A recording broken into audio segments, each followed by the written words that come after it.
What's going on, people? We are Tottenham TV, back here for another predicted lineup. The international break is over and the Premier League is back.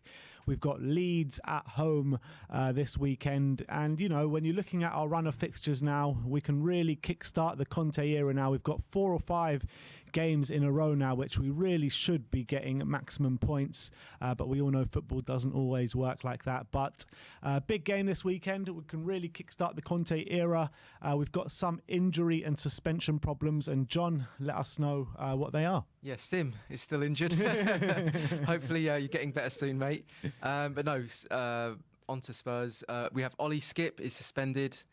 Pierre-Emile Højbjerg, fitness test. He's at about 75%, but I think he's going to play, right, Ben? Yeah. Giovanni Lo Celso, fitness test around 50% likelihood he'll play, he'll start. And Christian Romero with his hamstring injury.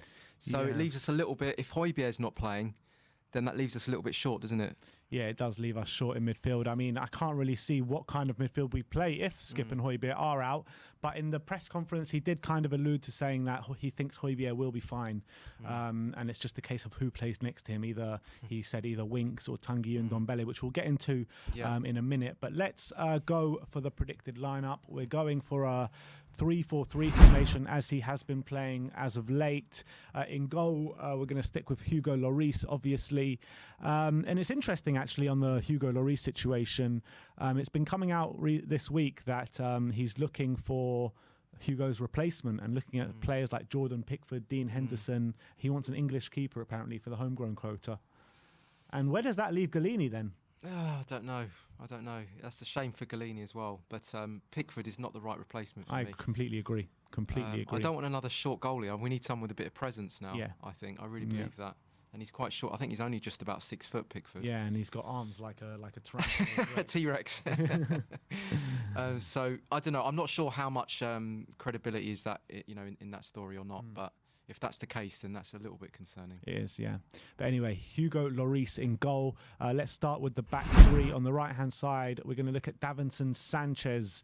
Obviously, so far, Dyer started in the centre, Davis on the left, and Romero on the right. So with Romero being out, we're going for Sanchez to get the nod ahead of Joe Rodon. Yeah, I mean, I don't know what Rodon's got to do to get in, but I think Sanchez is going to be the next one up, isn't he? Yeah, I think so. And I think he looked good. He's looked good recently, hasn't he? Well, his cameo appearances have been all right, haven't they? Yeah. So, and he really looks like he wants it at the moment. So this is a chance for him to shine.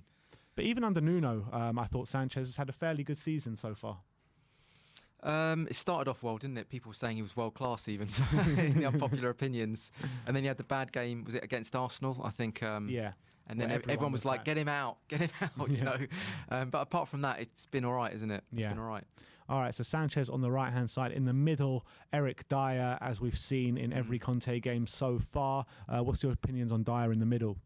Yeah, I mean, he picked him ahead of Romero, didn't he? And I think you'd have to say Dyer's actually not had a bad season so far, apart from the odd game. He's actually been relatively solid, isn't he? It's just those moments. Yeah. But I think Dyer in the middle, this has to be the defensive lineup, I think. I think I've always felt Dyer's been better in a back three than a back two anyway, because he's got more cover and he's got more people helping him out and that sort of stuff. I don't know how to think about that. I mean, it really worked when he was just playing in front of the defence, and he was always dropping back into the back three. It really worked for us when the wing backs bombed forwards, and he would drop back into a 3. You know, I think that's still possible for us going forwards. You know, I know he likes the 3 at the back, but that works as well, doesn't it? Well, the way the Conte likes to play, the defenders do step up quite regularly, so it kind of is similar, isn't it? It's similar kind of formation at the back, And then we've got Davies left-sided. Yeah. I guess that's an absolute shoo-in, I think, as the only left-sided centre-back. The thing is, Davies in the first 2 games under Conte's looked really good there. Really good? Has he looked really good? Yeah. Let's say good. Let's say good. Really good for Davies, yeah. I think the system can make him look good. I think it can make it... he's not stretched as much, is he? We've seen him in the opposition final third more in these last 2 games than we have probably much his whole Spurs career. Yeah, exactly, yeah. So for me, I can't see anyone else coming in filling that position. All right, so the back 3, Sanchez, Dyer and Davis. Right wing back, we're going to look at Emerson Royale. And I've been really impressed with Emerson. I think he's getting better and better game on game. What do you like about him so far? I like the way he goes forward. I think he's confident on the ball. I like, he hasn't shown it too much, but when he has got crosses in the box, I think it's fairly good. And his defensive work as well. I think that all parts of his game, to be honest, I think is growing, and I think he's getting better and better. I agree. People were saying that teams were targeting him early on, but I don't think so. I think he actually handled himself quite well. I think the team was very stretched, and he was actually putting out a lot of fires. And I actually think that he's got a lot of athleticism. He's playing with a lot of confidence, doing a lot of stepovers. He admittedly not to any sort of great progression against Vitesse. But it's quite funny. But I kind of like that about him. He's playing with a lot of positivity. It doesn't seem there's any negativity in his game, which is sort of hindering his performances. And he's really sort of, I think, hitting the floor running. I felt like the first few games, it took him a while to get to the pace of the English game. But I think once he got that about 3 games in, I think he's just been flying since then. And like I said, I think he's just been getting better and better every game. Yeah. That one game in between there against West Ham, I thought he was pretty shocking there. But apart from that, I've been really happy with him. Yeah. I'm happy with it, yeah. So that's Emerson on the right, left wing back, Sergio Reguilon. And Reguilon playing really well this season. He has created the most chances out of any fullback in the league this season. He's growing into the season. He's still not quite at the heights he was this time last season. I thought he was excellent, maybe even top 3 in the league last season. But he's definitely improving. As the season's going on, he's regaining that confidence that he had last season, early part of last season. And he's looking like a weapon for us, which is good. Yeah, definitely. Let's run through that back line with you one more time. So it's Davinson Sanchez, Eric Dyer and Ben Davis in a back 3. Emerson and Reguilon as the flying wing backs, and they're going to be so important for us going forward, not even just in this game, but just in the Conte system. Let's look at the midfield now. As we mentioned before, Pierre-Emile Højbjerg, Conte did allude to saying that he will be starting in this game, and he will be having a late fitness test, but it looks like he will be starting.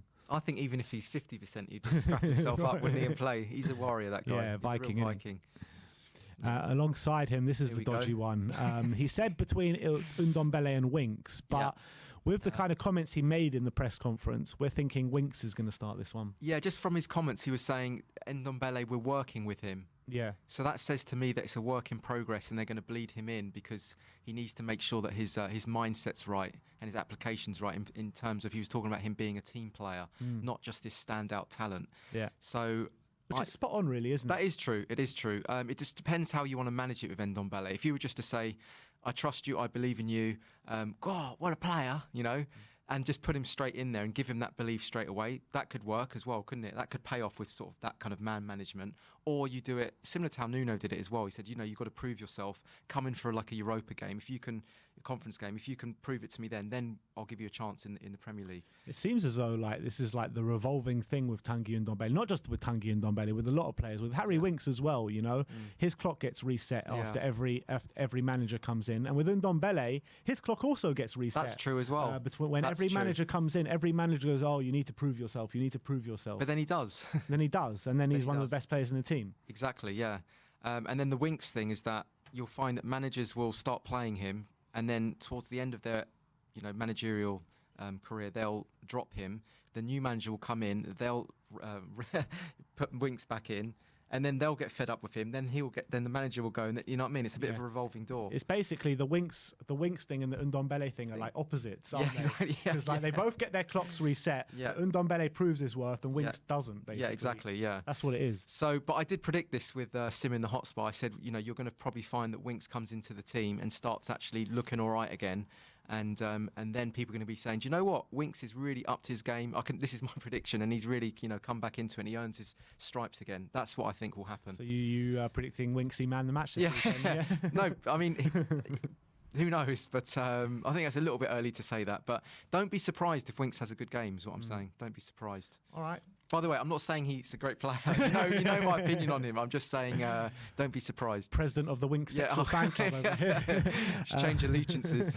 We've got middle two of Winks and Højbjerg. On the right-hand side of the attack, we've got one for the Moura sexuals, Lucas Moura. I'll let you take this one away. I think he's earned his place this season. I think he's been really good. And he's playing with a lot of heart. Yeah. You can't take that away from him. And I just think that he's... a lot of what he does goes under the radar. I think he knits things together, and he plays very deep He's plays almost like sometimes as a playmaker, sometimes even as a central midfielder at times. You know, he's dropping so deep.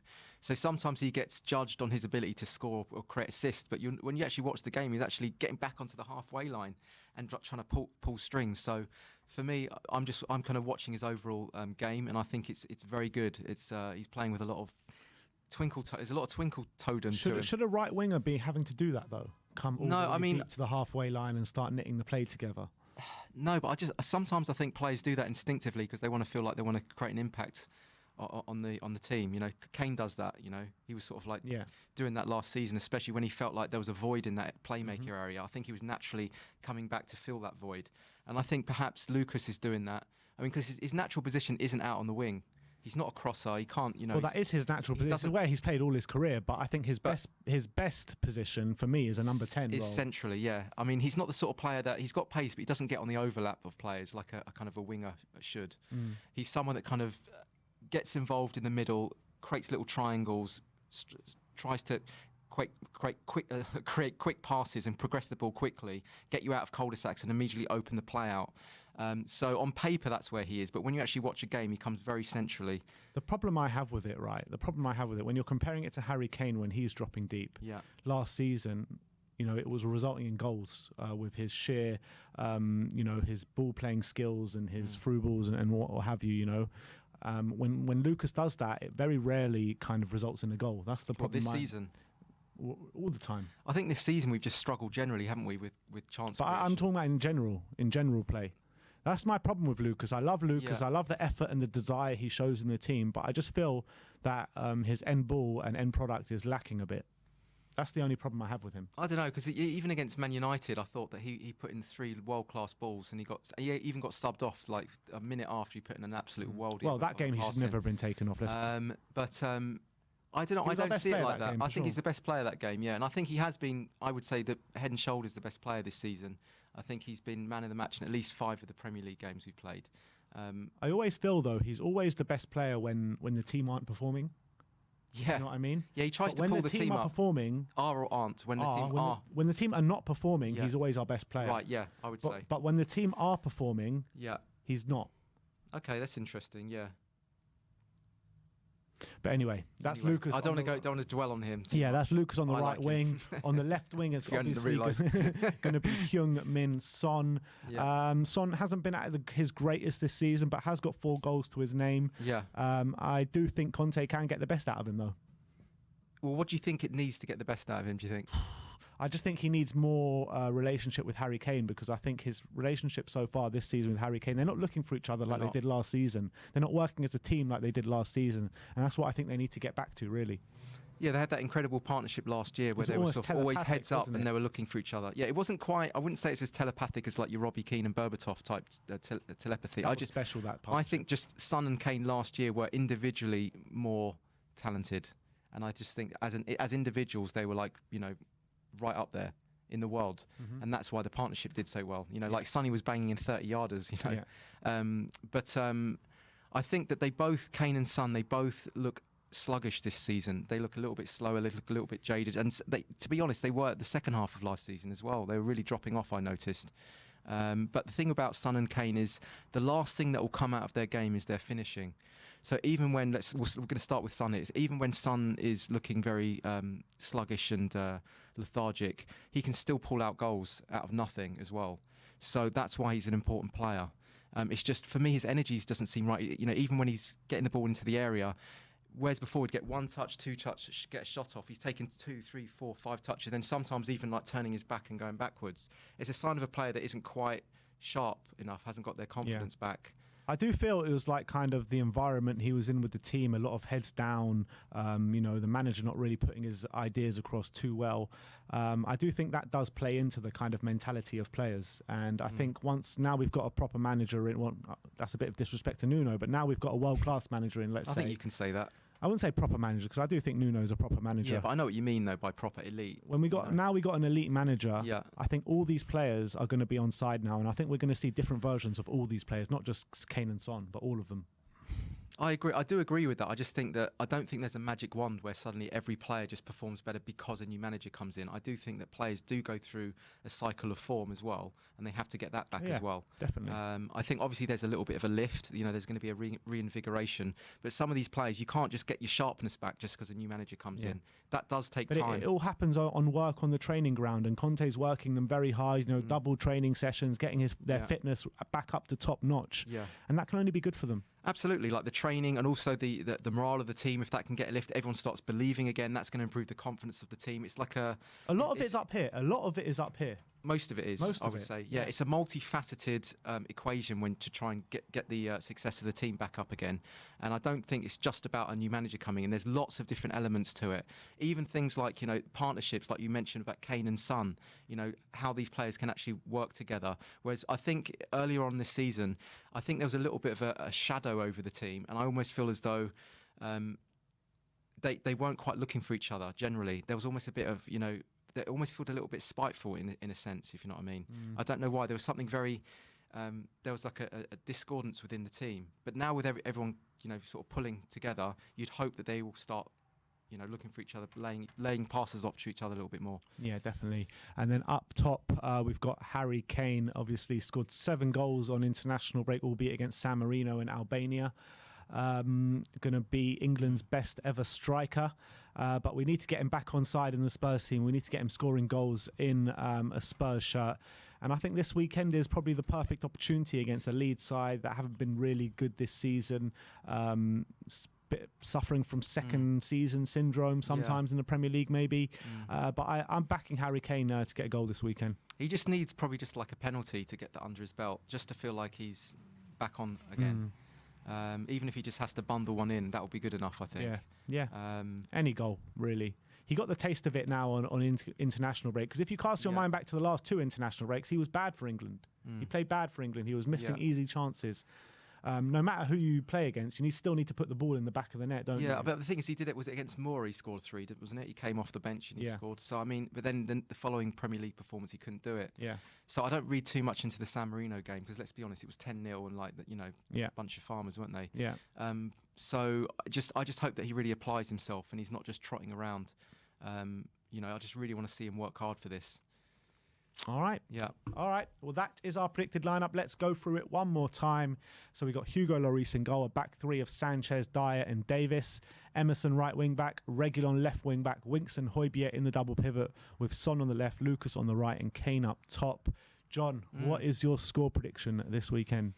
Oh, we've got to win this, haven't we? I'm going to go 2-1. 2-1? Yeah, I suppose. Yeah, not too dissimilar from mine. I think we're going to keep a clean sheet this weekend, and I'm going for 2-0 to Spurs. Okay, nice. I'm going for 2-0 to Spurs. I think when you're looking at the game, right, Leeds coming into it, I've been really disappointed with Leeds this season because when you look at them last season, right, they were like the people's team last season. Everyone enjoyed watching Leeds last season.